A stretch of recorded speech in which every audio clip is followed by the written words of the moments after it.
New York, a cold and lightly rainy Friday afternoon. The 18th floor hotel room, curtains drawn shut. Outside, raindrops speckle the glass windows. Inside, a dense silence lingers, where only the sound of soft breathing and the faint rustling of silk under fingertips remains. Alina sits at the edge of the bed, her off-shoulder black dress draping past her knees. Her tousled brown hair falls over her shoulders, eyes gently closed. He stands behind her, hands resting on her shoulders. No rush, no words, just fingers trailing slowly down her wrist, grasping, as if trying to hold on to something slipping away. "Are you sure?" he asks, his voice low, slightly hoarse. She turns around, looks straight into his eyes. No trace remains of the 42-year-old woman who had spent years living within the lines. Only the gaze of a woman who knows exactly what she's about to do, and does it anyway. "No," she whispers, her hand brushing against his cheek. "But tonight, I don't want to be right." And then, without warning, they reach for each other. Not hurriedly, not fiercely, but with the quiet yearning of two souls starved for too long. His hand presses against the curve of her back, slowly pulling her closer. Her spine arches slightly as his lips pause at her neck, his breath searing through every long dormant cell. She hears her own heartbeat, steady, strong, as if, for the first time in years, it is truly alive. "You are not my husband, but you are the man who made me remember I was once a woman who was desired." People often ask, when does an affair begin? Is it when two people lie in bed together? No, it begins on the nights when they still sleep beside each other, but no longer reach for one another. 3 months ago, New York, Upper East Side. A luxurious apartment, filled with light. Alina sits by the dining table, a fresh vase of hydrangeas in front of her. The scent of morning coffee lingers.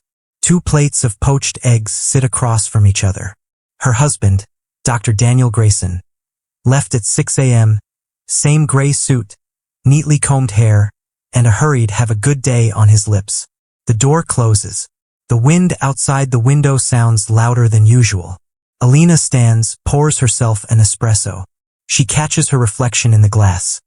Eyes slightly swollen from staying up late finalizing designs, hair softly curled, shoulders still elegant at 42. A successful woman. 2 children in private school. A husband, a renowned surgeon.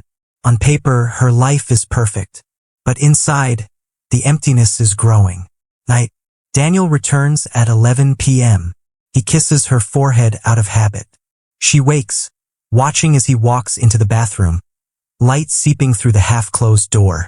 His presence still feels familiar, but his embrace has not been a refuge for a long time. We still live in the same house. We still call each other husband and wife. But I am starting to feel like a supporting character in my own life.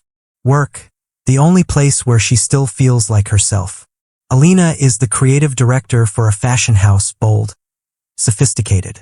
The studio is in Soho, filled with a young, passionate team, always caught up in the whirlwind of collections. There, she is boss lady. There, her voice carries weight. At home, entire days pass without anyone asking her a question that truly matters. No fights, no betrayal, just, he doesn't look at me the way he used to. She refuses to name the sadness. But one rainy night, when she turns over in bed and her hand meets an empty, cold space, she knows, I am alone, in my own marriage.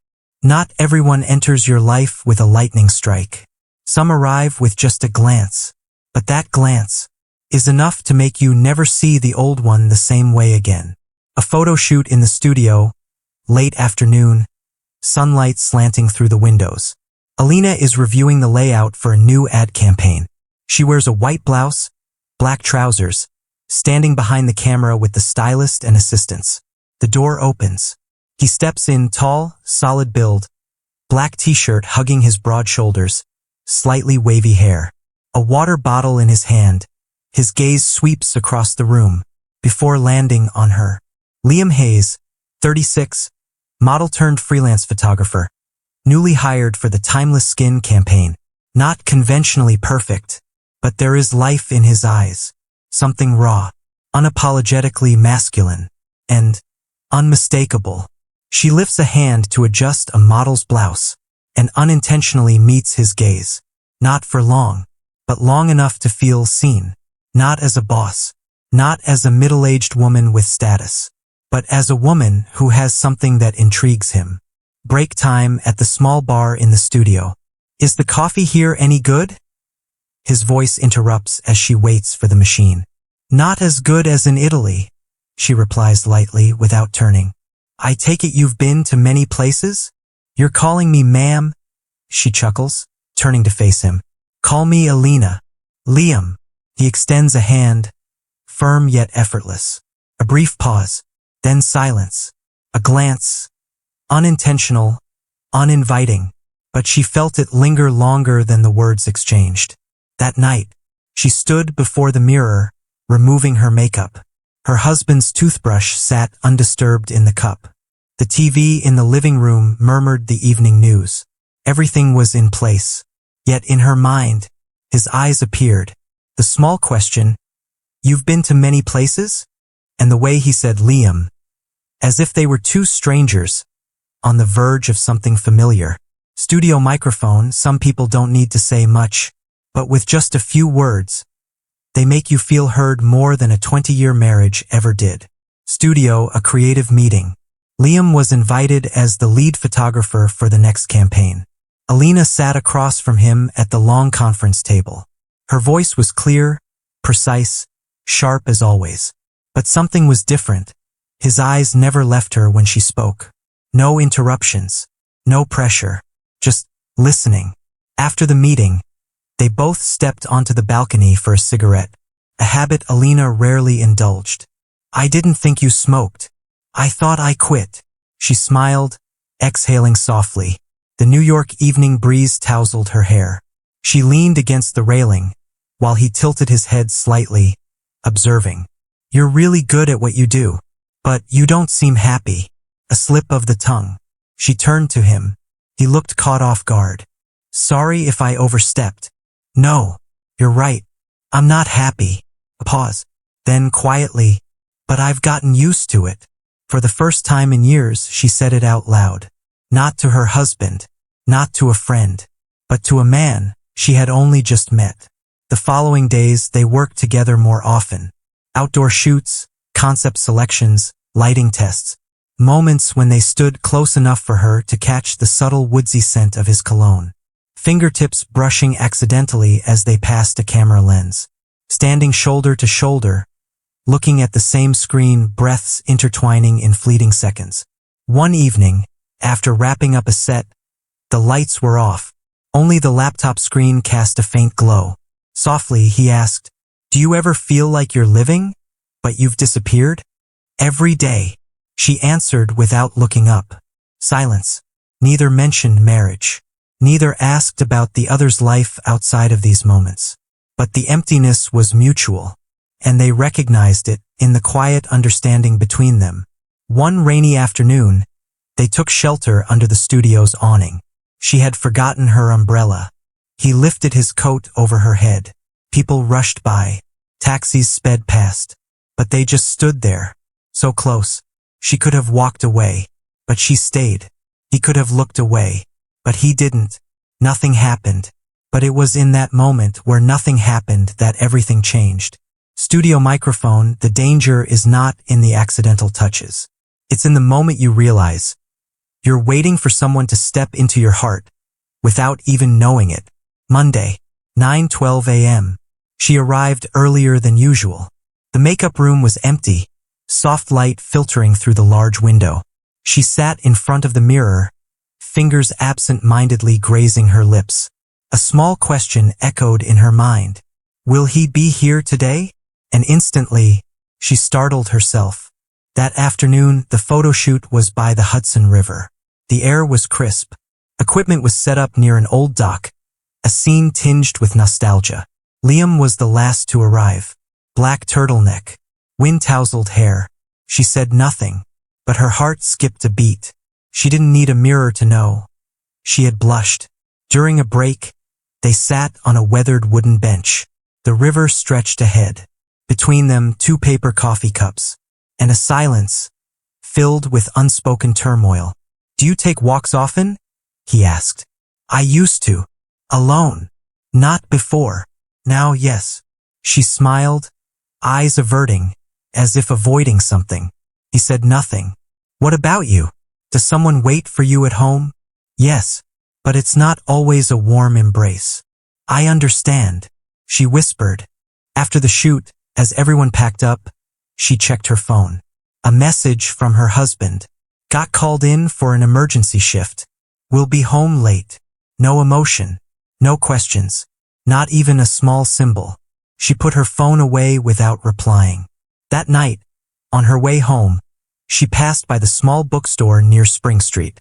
She stopped for the first time in years. She stepped inside not for the books, but because Liam had once mentioned that he liked reading here whenever he wanted to escape the world.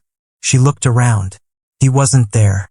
But still, she lingered for a long time, just to breathe in the air she imagined he might have left behind. Studio microphone, she didn't love him. At least she never admitted it. But at some point, she had started choosing paths where she might see him, or at least places where his footsteps had once been. Studio microphone, people don't fall for each other in grand moments, but in late nights when everyone else has gone, and only 2 people remain, neither wanting to go home. Thursday, 11:47 p.m. The 3rd floor of the studio was still lit. A last-minute winter campaign shoot, too close to deadline. Everyone else had left. Only Alina, Liam, and the soft jazz playing from a Bluetooth speaker remained. Alina was adjusting the outfit on the mannequin, while Liam fine-tuned the lighting.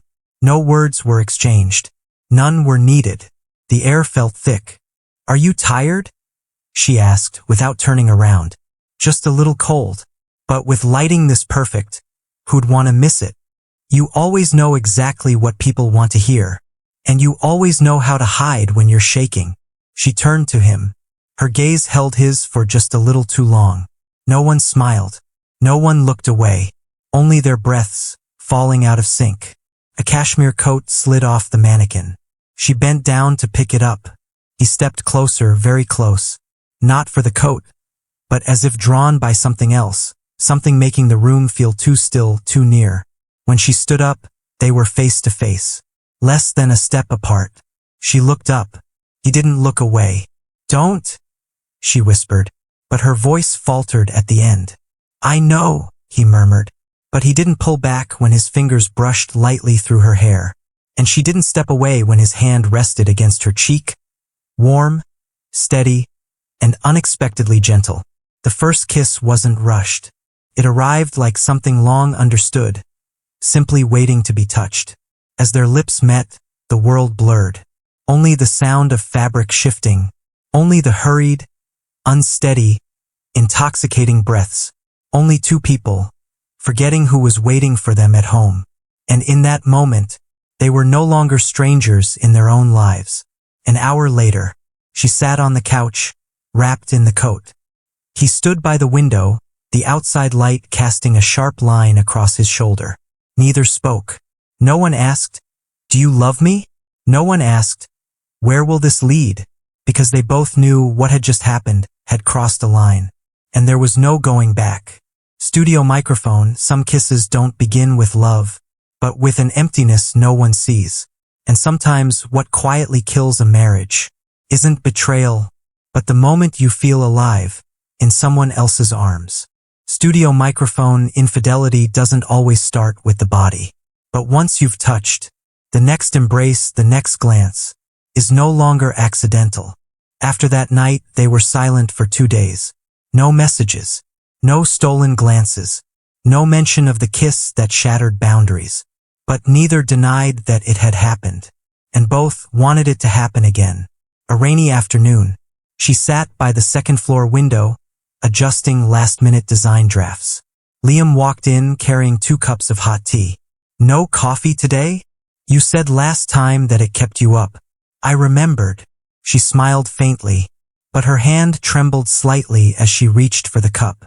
The space between them warmed, like the tea. Nothing was defined, but the closeness was becoming familiar. The second time they kissed was in the elevator. A late night, leaving the studio together. No words were spoken as the doors closed. None were needed, because their eyes said everything. He pressed her gently against the cold steel wall, a contrast to the heat between them. This kiss was hungrier, fiercer. His hands gripped her waist. She clung to his shoulders, lips parting with a quiet gasp. The faint hum of metal echoed around them.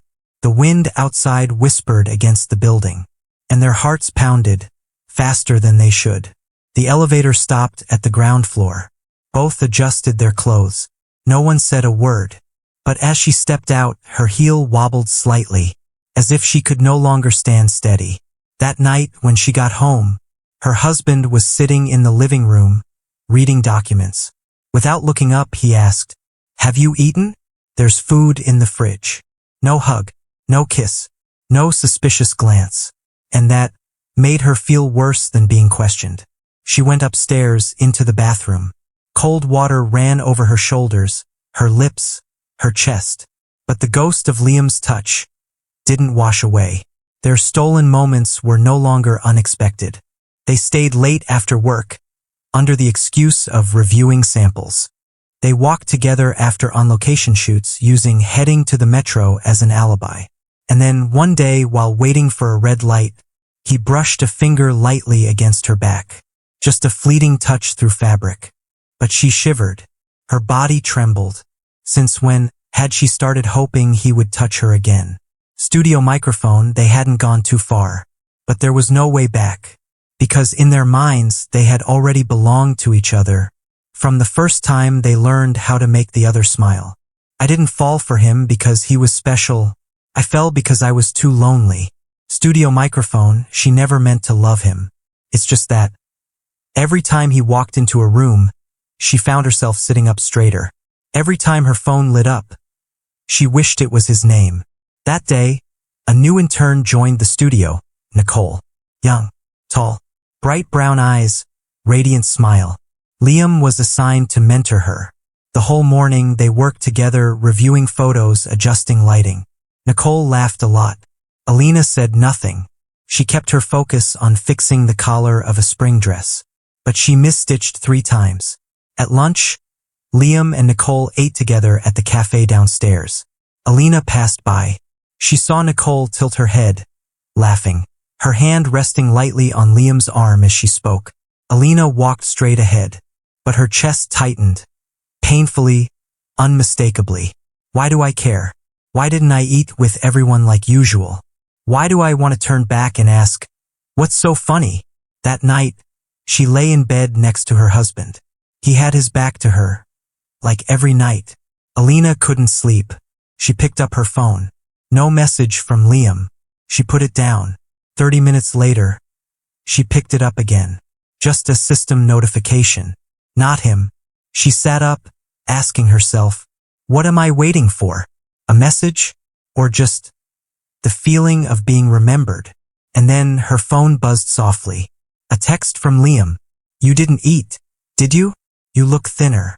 She burst into tears. Not because of the message, but because her husband hadn't asked that question in over 2 years. The next morning, Liam left a cup of ginger tea on her desk. Neither spoke, but his gaze lingered, longer than it should, before he walked away. She picked up the tea. Warm, soothing, and in that moment her heart stopped pretending. I love this man, not because he's extraordinary, but because, in his eyes, I am not invisible. Studio microphone, some love shouldn't exist. But precisely because of that, we protect it more fiercely.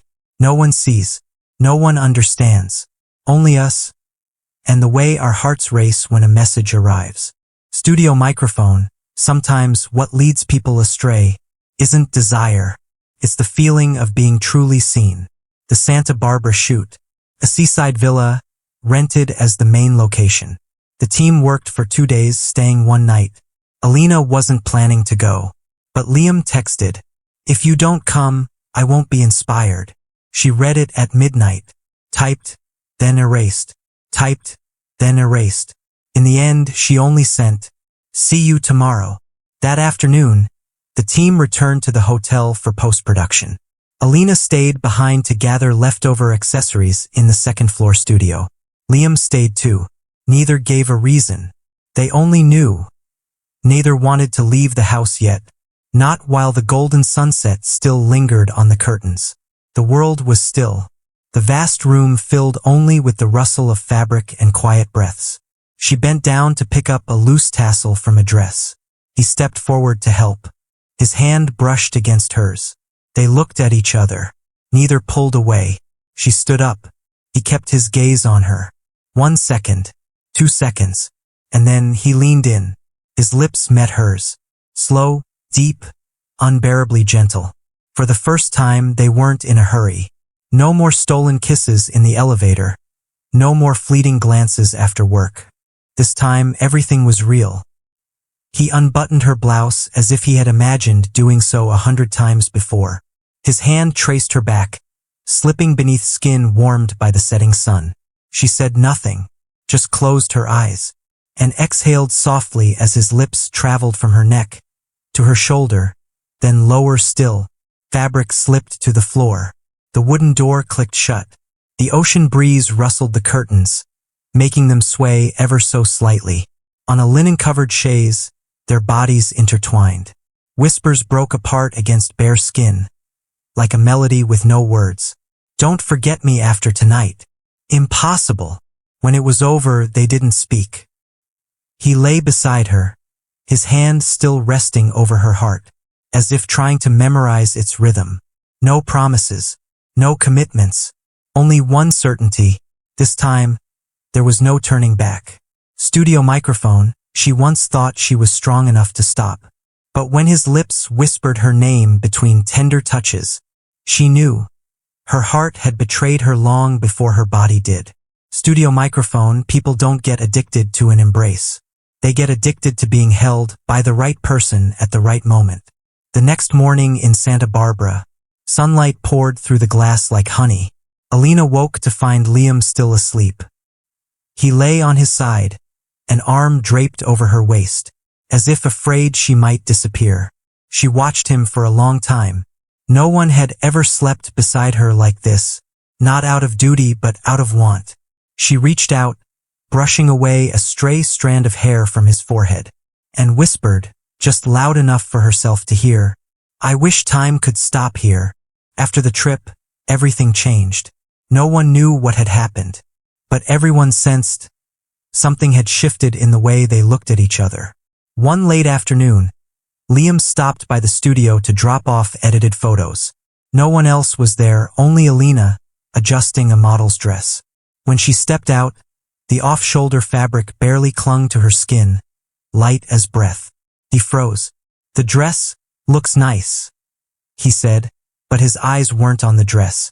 "Thanks." She smiled, then asked softly, "Do you still think about that night?" "Every time I close my eyes." From that day on, every encounter, even the briefest, felt different. Once, in the back stairwell, Alina was running late. Liam was just coming down. The space was small. Neither spoke. But as they passed, his hand brushed against her waist, gripping, just for a second. She leaned into his chest for a heartbeat, then walked away as if nothing had happened. One rainy afternoon, they found themselves taking cover under the same awning after a meeting. Liam reached into his bag and pulled out a thin scarf. Without a word, he wiped a raindrop from her cheek, his hand lingering at her chin. His gaze held hers, like she was the only thing that existed. "What are you doing?" "Wondering, if I kissed you right now, would you push me away?" "I don't know," she murmured, "but I'd remember it forever." That night at home, she was cooking when a message arrived. "Liam, I miss your shoulders, the scent of your hair, and the way you say my name, just loud enough to be our secret." She glanced at her husband, sitting behind her watching TV. One hand held a knife, slicing tomatoes. The other, her phone. She smiled just barely, then set them both down. Her heart had already started living somewhere else. Studio microphone, some connections, One touch is enough to shift the balance. From the moment he touched her waist, brushed away a strand of hair, or placed his hand on her back in a crowded room, she knew. Her body remembered him more than it remembered her husband. Studio microphone, not everyone who touches us makes us tremble. Only the ones who reach the loneliest parts of us. That time it was a business trip to New York. A strategic meeting with international partners. Alina was chosen to attend as a style consultant. Because you understand the brand's aesthetics better than anyone. Liam was there as the lead photographer. 2 days, 1 hotel, 2 adjacent rooms. That night, after the networking event ended, one by one people retreated to their rooms. She stepped inside, slipped off her heels, and exhaled. Her phone lit up. A message from Liam. "I'm not sleepy yet." She stared at the screen, then typed, "Room 2307. Unlocked." He arrived in 3 minutes. Didn't knock, just pushed the door open gently, and stood there, as if he had waited for this moment his entire life. She was sitting by the window, wrapped in a thin silk robe, hair falling loosely. The glow from the building across the street spilled in, just enough for him to see the bare curve of her shoulder beneath the fabric. "Close the door," she said, without turning around. He obeyed. The soft click of the door shutting was the end of hesitation. No words were needed. He simply stepped behind her, hands settling on her waist. She tilted her head back against his chest, where his heartbeat drummed, steady and loud. "I thought about you all night." "So did I." "And I imagined." "So did I." His lips found the nape of her neck. Soft kisses, wet, deliberate, then higher, trailing toward her ear, sending a shiver down her spine. His hands slid forward, fingers brushing the delicate strap of her robe. A gentle tug. The silk slipped down like a fallen leaf at the end of autumn. She wore nothing underneath. He lowered himself, lips pressing against her chest, hands gripping her waist, breaths turning uneven. When they fell onto the bed, the mattress seemed to sink with them. Sheets yanked loose, blankets twisted into peaks and valleys, and skin, damp with sweat, as if they had been waiting for each other across lifetimes. Sounds filled the room, lips searching, whispers of names, the creak of the wooden bed frame, the rustle of silk pooling onto the floor, a quiet moan bitten back between teeth. "Alina, harder. Do you know? I remember every inch of your back. If you keep making me melt like this, I'll never escape you." When they became one, there were no longer a man and a woman, only 2 souls burning, melting into each other's breath, overcome by the feeling that, even if tonight was the last time, it would have been worth it. Studio microphone in the dark. When lips met lips, hands found hands, and souls touched souls, she understood why she couldn't stop. Not because of desire, but because, with him, she could finally be herself. Studio microphone infidelity doesn't kill with a single strike. Kills with 1,000 small cuts. From glances, words, and the silence of the one waiting at home. The next day, on the flight back from New York, Alina smiled to herself. She gazed out the window, where sunlight slanted through the clouds, casting a golden glow across her skin. Liam slept beside her, head tilted slightly toward her. She leaned toward him just a little, then her phone buzzed. A message from her husband. "Landed yet? Nina and I are baking. Come home soon." Alina gripped the phone tighter. Her heart clenched just a little. That evening, as she stepped inside, her husband opened the door. He was smiling, hands still dusted with flour. Nina ran up to her, wrapping her arms around her mother. "Mommy, I made cat-shaped cookies." Alina hugged her daughter, kissed her forehead, but her throat tightened. The scent of flour, the soft music playing in the kitchen, her daughter's laughter. It should have felt like peace, but inside she was crumbling. From that night on, she grew quieter. Each time her husband reached for her hand, she pulled away, just slightly. Not because she didn't love him, but because she felt guilty. Guilty for letting him touch a body that, for one night had belonged to someone else. Liam's messages came every night. Short, light, but like sparks on dry wood. Are you asleep? Just wanted to hear your voice. I miss your back. The way your breath felt against my ear that night. She would type out a reply, rewrite it a dozen times. Sometimes she sent it. Sometimes she erased it. Once, her husband glanced at her phone. Who is it? A colleague from PR. Asking for feedback on a new design. She lied effortlessly. And then, that night, she turned her back to him in bed. Eyes open. Unable to sleep. Guilt gnawed at her, bite by bite. At dinner, she spoke less. And when Nina looked up and asked, "Mommy, are you sad?" she froze, then forced a weak smile. "No, sweetheart. Mommy's just a little tired." Studio microphone, people who cheat don't always realize their mistake right away. It's only when they come home, look into the eyes of the ones they love, the ones they've unknowingly hurt, that they finally understand. Betrayal isn't in the act itself. It's in what they've quietly taken away from their family. Studio microphone, not everyone who cheats wants to leave their family. But at some point, silence will no longer be enough to hold two separate worlds together. That day, Alina's husband brought their daughter to her office. It was Family Day, an annual event where employees could invite loved ones to visit their workplace. Alina hadn't known in advance. She was in the design room when Liam walked in, 2 cups of coffee in hand. He placed one on her desk, his other hand resting lightly on her shoulder. For the most beautiful stylist in the office, some caffeine, laughter, a warm gaze, just as the door opened. Her husband stood there, holding Nina's hand. He froze. His eyes flicked, just for a second. But it was like a blade cutting through the air. Then he smiled, nodding politely at Liam. "Sorry to interrupt. I was looking for Alina." Nina wanted to show her a drawing. Liam quickly pulled his hand away. Alina shot to her feet, face draining of color. She didn't know whose hands were trembling, hers or her husband's. That night, after Nina fell asleep, he sat on the couch, swirling a glass of wine, his voice quiet. "I'm not the controlling type. I'm not even a romantic man. But I know when a woman looks at a man differently than she looks at her husband." Alina stood motionless. "Can you tell me what that was?" "Just colleagues.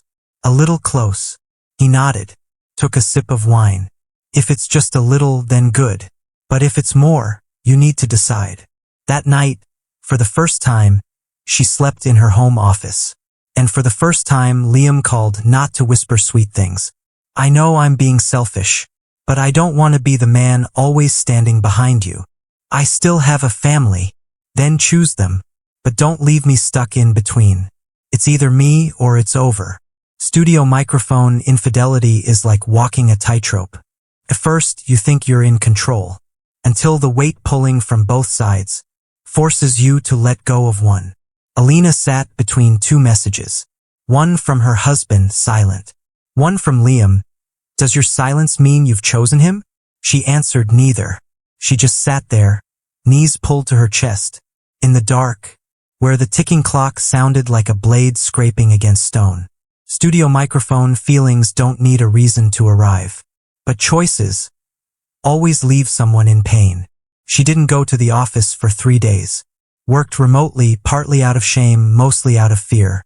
Fear of herself. Every time she thought of Liam's eyes that afternoon, then her husband's gaze over her shoulder, her heart felt split in 2, each half pulling in opposite directions. On the 3rd night, Liam came to her house. No flowers, no pastries, just a letter in his hand. They met in the garage, just as Alina was taking out the trash. "I can't stand not knowing what you're thinking. Liam, don't come here. Because you're afraid he'll see? Or because you're afraid you'll want to hold me again?" She looked at him in the flickering yellow light. Neither of them spoke. Only the letter placed in her hand. Then he turned and walked away. She didn't open it right away. Set it on the table. Went to the kitchen. Turned on the faucet. Her hands shook so badly, she dropped a glass into the sink. Shards of glass caught the light. She stood there, motionless. and finally opened the letter. The handwriting was neat, yet unsteady. Few words, but trembling. You are the part of my life that makes me feel real. I ask for nothing, only that you don't keep living, while leaving your own feelings behind. She cried, not knowing if it was for him, or for herself.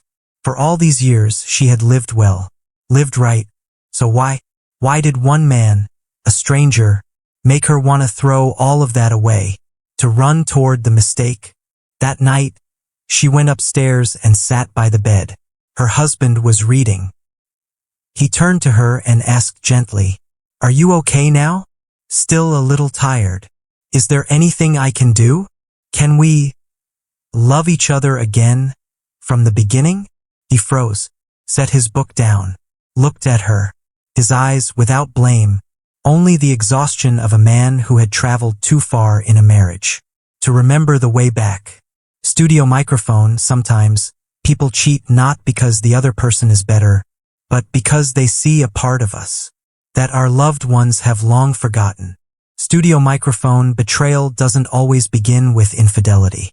It begins when we stop listening to each other and only listen to ourselves. Alina didn't sleep. She sat at her vanity, all the lights off, leaving only the small lamp behind the mirror. The dim glow cast shadows across her face, like a stage where she was both audience and performer, watching her own life slip quietly past. She didn't blame her husband. He had never been unfaithful, never neglected their child, never been unkind, but he had forgotten how to look at her as a woman. For so long she had only been Nina's mom, the one who does the laundry, the one who reminds him about doctor's appointments. And Liam, he didn't make her feel safe. But every time he looked at her, it was as if she was the only thing worth looking at in the entire room. One night, Alina unlocked her phone and scrolled through her photo album, up far back, to the very first pictures of her and her husband. They had loved each other wildly. The smiles in those photos weren't forced. His eyes used to shine whenever she turned toward him. What had happened? Who let go first? She opened her voice recorder, a habit from long ago when she needed to sort through her emotions. Alina, what do you really want? A love like in the movies? Or just an escape from your own exhaustion? Are you really willing to risk that little girl sleeping in the next room, just because your heart won't sit still? Silence. A long pause. Then she continued, "But if you stay, are you sure you'll be living honestly? Or just playing the role of a good wife, in a home with no eyes left to see her?" The next morning, her husband had already left for work. She walked downstairs and found a small note beside her coffee cup. "It's cold today. Don't forget to dress warm. I know I'm not thoughtful enough to always keep you happy, but if you want to leave, I won't stop you. Just please, don't leave in silence." Studio microphone. Infidelity. Sometimes, it's a way to find yourself again, but sometimes, the self you rediscover is someone you no longer recognize. Studio microphone. When a mother cheats, she doesn't just betray her husband. She loses the best version of herself. In her child's eyes, Nina, 10 years old, accidentally overheard a voice message. It wasn't clear, just a deep male voice whispering, "I miss you. I'll wait at the studio like always. If you don't come, I'll understand." She didn't understand the words, but the look in her mother's eyes when she snatched back the phone, that told her something was wrong. That night, when Alina opened Nina's door to read her a bedtime story, her daughter turned to face the wall. "Nina, was school fun today? Do you want to read to me, or do you have somewhere else to be? Why would you say that? I heard it. Do you have a boyfriend, Mom?" Alina froze, not because of the question, but because in those words was the tiniest crack, silent but deep. A 10-year-old child, too young to name betrayal, but old enough to feel that her mother was no longer the same. That night she couldn't sleep. She sat down and wrote a letter to her mother, who had passed away years ago, as a way to talk to herself. "Mom, I remember when I was little, you once said, A wife must love her husband. A mother must hold herself together, so her child never feels alone. But Mom, if I love my husband, yet I can no longer see myself in his eyes, who should I love first, my daughter or myself? The next day, she picked Nina up from school early. They stopped at a small sandwich shop. As they waited for their order, Nina suddenly asked, "Do you still love Dad?" "I do, but sometimes it feels like loving someone who has stopped loving back." "Will you ever stop loving me?" "Never." "Then please don't make me sad. I'm scared. I don't know where I'd live if you and Dad weren't together anymore." At that moment, Alina felt something inside her crack open. Not because of Liam, not because of her husband, but because, for the first time, she truly saw a woman might risk everything for love, but a mother can never gamble with a child's heart. Studio microphone, an affair can burn down a marriage. But sometimes, the first thing to burn is the clear, innocent light in a child's eyes. Studio microphone, when a woman cheats, the question isn't, does she love the other man? It's, does she still have the courage to love herself the right way? Alina sat on bus 64, clutching a small envelope. Inside was a plane ticket, a ticket out of the city, a ticket to where Liam was waiting. "The moment you step off the plane, I'll be there. No judgment, no questions, just as long as you still want to feel alive." She had planned to go. She had convinced herself no one needed her to stay, until a message appeared from her husband. "I bought ballet tickets for the three of us. Do you remember the first time we took Nina? She said she wanted to sit close to you, so you could whisper the story into her ear. No accusations, no suspicion, just quiet words. But in that quiet was the voice of a man who once loved, and still did. He just didn't know how to show it." The bus stopped. One more station until the airport. Alina stood. Her heart pounded. But instead of stepping forward, she stepped off. Right there at the stop. No one waiting. No one knowing. Just that she couldn't go. Not because Liam didn't love her enough, but because, with a single message that didn't beg her to stay, her husband had reminded her she was once a woman who found happiness in the way her daughter looked at her. She went home. No one said a word. Her husband simply poured her a cup of tea, like any other ordinary day. But when he set it down, he reached for her hand. For the first time in so long, she rested her head against his shoulder, not crying, but silent, as if apologizing. And he didn't ask. He just held her.